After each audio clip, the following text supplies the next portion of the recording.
Morning, guys and gals. I am gonna shoot another short video here. I've got some, I don't know if you can see that, Everglades tomato seeds. I'm gonna put in my the wicking planter here to get them started, and then hopefully they'll grow up, and then I'll plant them out in the garden. It might be a little late to start them, but I'm not going to plant all of them. I'm going to plant a few, see if it gets started, and then save the rest. That way, if I am doing it too late, then I can try again when it's a better time. But yeah, I got some from a awesome person in a group that I'm in, sent me some for free, and I want to give it a try again. I tried before and it didn't work for some reason or another. I don't know if the seeds were bad or what, but I'm gonna give this another go and hopefully have tomatoes more or less year round. So yeah, so hold on a second and then we'll plant them in here. Okay, so got my garden knife, and I've got these because I'm going to end up snipping off another. Actually, I'm going to go ahead and snip off a vine, this big long one here, because it's kind of getting in my way. We'll go plant this guy, this big, nice, long sweet potato cutting. So, but it was kind of in the way, and I don't want it to block out too much of the sun or anything like that. I've come to use this wicking planter as sort of my seed starting. Oh look, there's another pear tomato. I don't really want that, so I'm just gonna let it rot. I've come to use this as a almost like a little seed nursery type thing. I tend to plant seeds in here and get them started because it's a controlled area. You know, better soil, stuff like that. Now, what I do like about it is that it is not completely, sorry, I did toss a caterpillar out of here.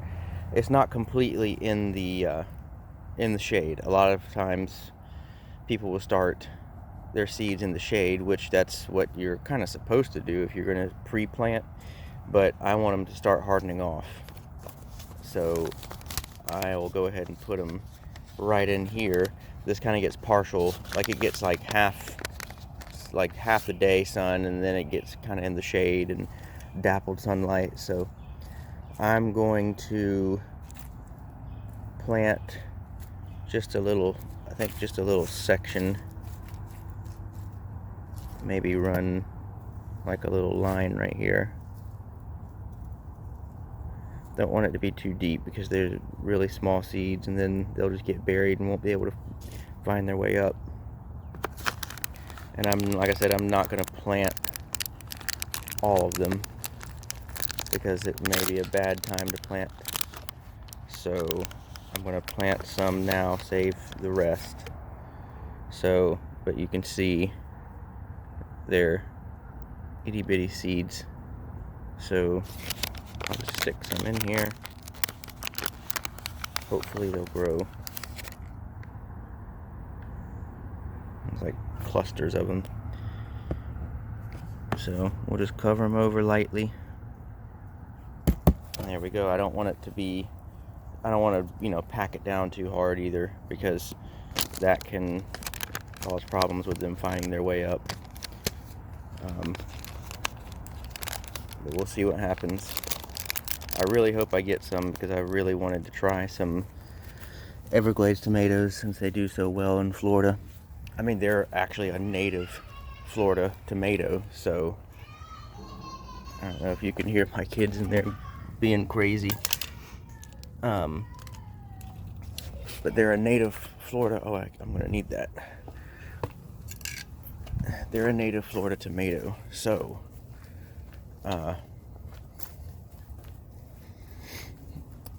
they are supposed to do better in our climate. They're like almost like little cherry or little grape tomatoes. They're not very big, and I've never tried one, and I really, really want to try them, because what I've seen and heard is that they can last for a long time. The plant can last for a long time. Check out that hibiscus. Yes, that is a hibiscus. It's an okra flower, but okra is in the hibiscus family. So I don't have much faith in my tomatillos over here, because they just don't seem to be growing.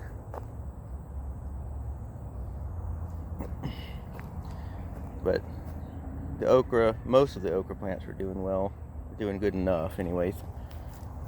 That sweet potato is going to come through all right. I went and got a tomato cage for this tomato, this yellow pear tomato. I hope he makes it. I planted some marigolds right there.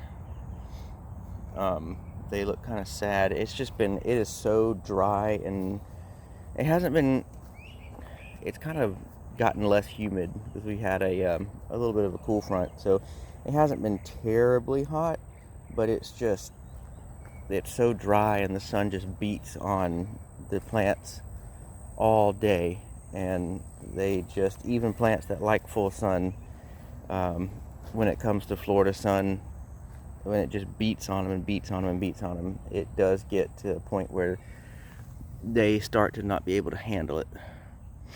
My cucamelon is actually grabbing on the one that survived, the one that actually came up.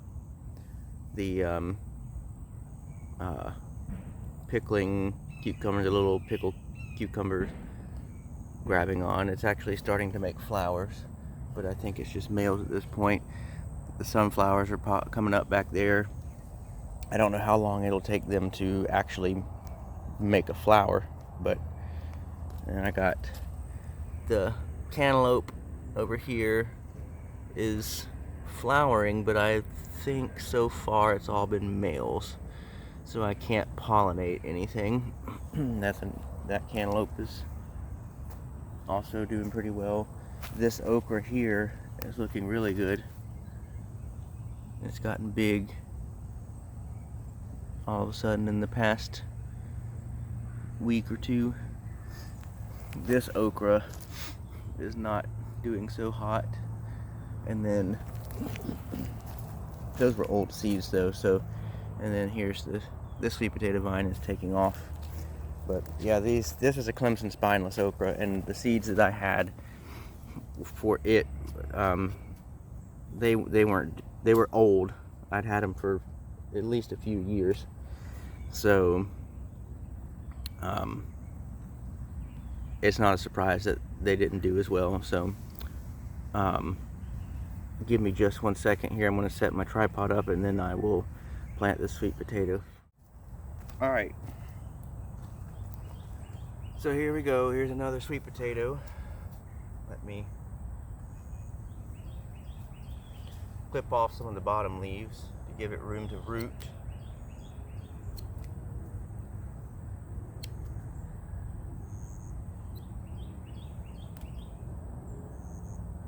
And that'll be good right there. So you got about half the plant that it can make roots.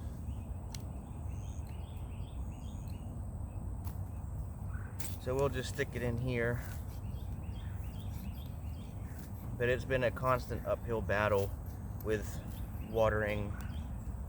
I just watered, not yesterday, but the day before, and I feel like it's already getting dry. It's so dry outside right now.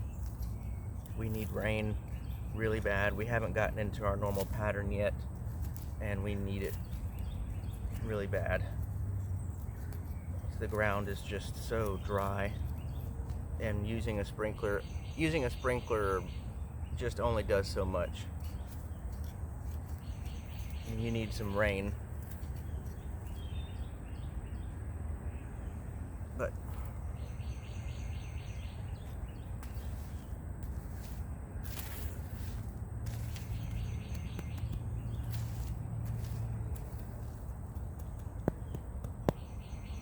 and then I'll take some of this dried grass that I had pulled up, and then I'll put it around the base, almost like some mulch.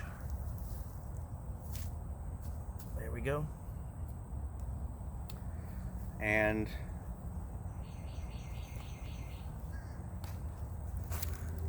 as before, it will wilt and look sad and pitiful, and then it'll come back like the other ones.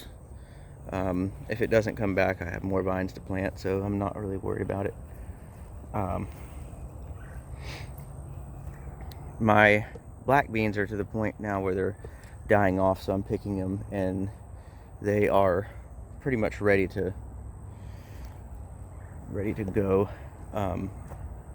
Once they get hard, like once they die back, once the plant starts to die back and the pods get really crunchy, and I'm like serious, they get crunchy, they get dry and crunchy, they're ready to be picked and the beans harvested. Now, if you want to eat them more like a green bean, you got to do it when they're small and green.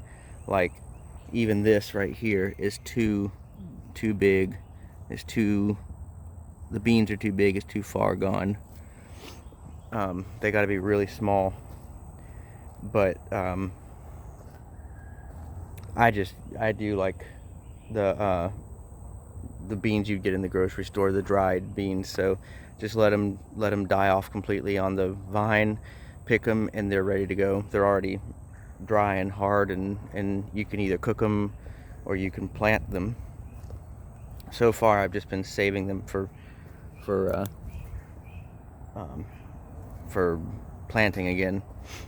I think what I would need to do to get more of them is succession plant them, but I didn't do that. But you learn in the future. I probably will do that.